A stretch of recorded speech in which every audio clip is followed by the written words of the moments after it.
Assalamualaikum warahmatullahi wabarakatuh. Bertemu lagi dengan saya di mata pelajaran IPS. Mari awali pembelajaran hari ini dengan mengucap basmalah agar materi yang akan kita pelajari dapat mudah dimengerti. Bismillahirrahmanirrahim.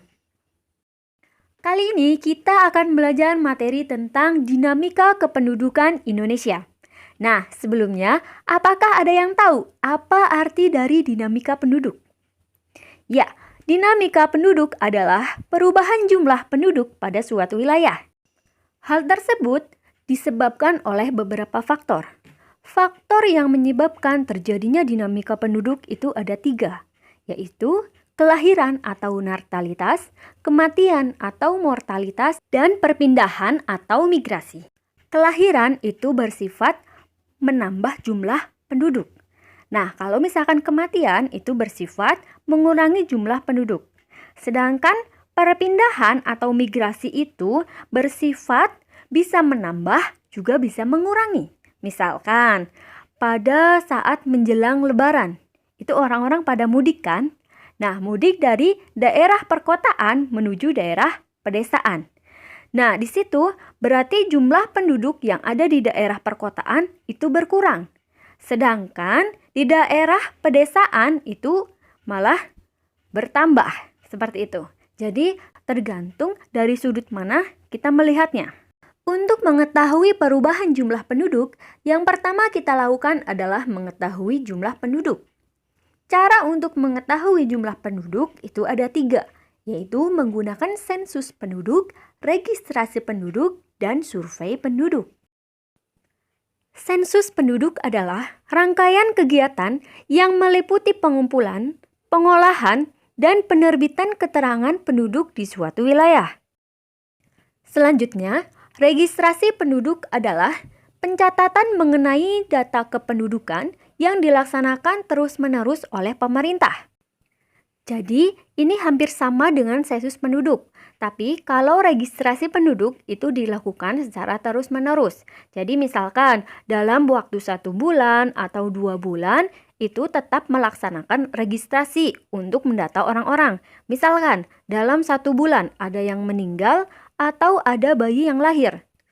Jadi, registrasi penduduk dilakukan secara terus-menerus.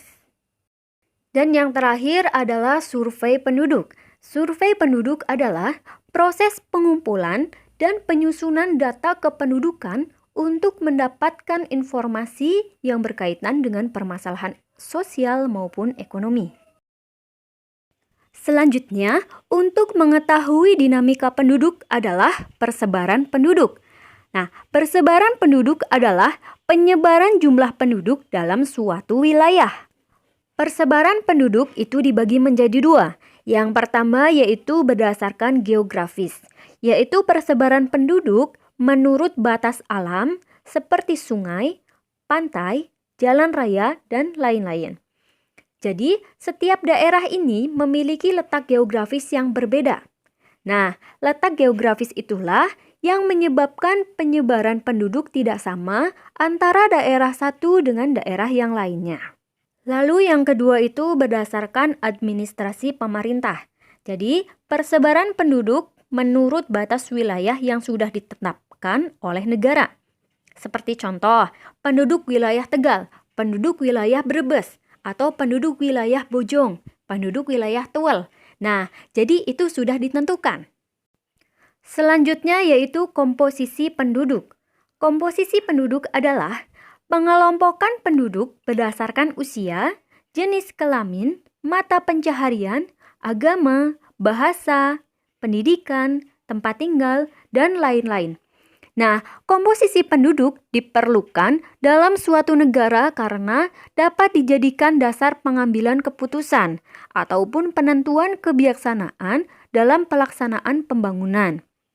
Jadi, setiap penduduk pasti memiliki usia dan jenis kelamin yang berbeda, sehingga memiliki potensi dan kemampuan yang berbeda pula.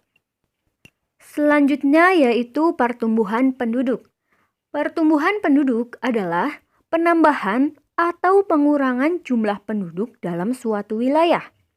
Nah, pertumbuhan penduduk itu ada 3.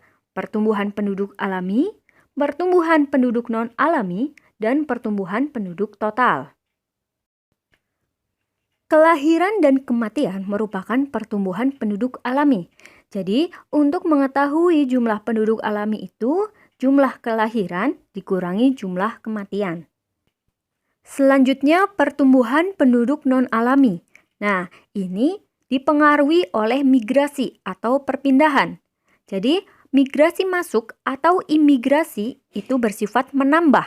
Sedangkan migrasi keluar atau emigrasi itu bersifat mengurangi. Contoh migrasi masuk. Jadi misalkan para pemudik yang masuk ke wilayah pedesaan. Nah, jadi otomatis wilayah pedesaan itu bertambah jumlah penduduknya. Nah, sedangkan di daerah perkotaan karena orang-orangnya pada mudik itu kan melakukan migrasi keluar. Nah, jadi jumlah penduduk yang ada di perkotaan itu mengalami pengurangan atau penurunan. Seperti itu. Dan yang terakhir itu adalah pertumbuhan penduduk total. Ini merupakan jumlah dari pertumbuhan penduduk alami ditambah pertumbuhan penduduk non-alami. Jadi yang pertama, kelahiran dikurangi kematian, lalu dijumlahkan dengan hasil imigrasi dikurangi emigrasi. Itu merupakan jumlah dari pertumbuhan penduduk total. Dan yang terakhir, untuk mengetahui dinamika penduduk adalah keragaman etnik. Nah, keragaman etnik merupakan salah satu faktor dinamika penduduk yang dapat dilihat berdasarkan rumah adat, pakaian adat, tarian adat, alat musik tradisional, dan bahasa daerah. Cukup sekian pembelajaran hari ini, semoga bermanfaat. Terima kasih dan mohon maaf apabila ada kekeliruan. Wassalamualaikum warahmatullahi wabarakatuh.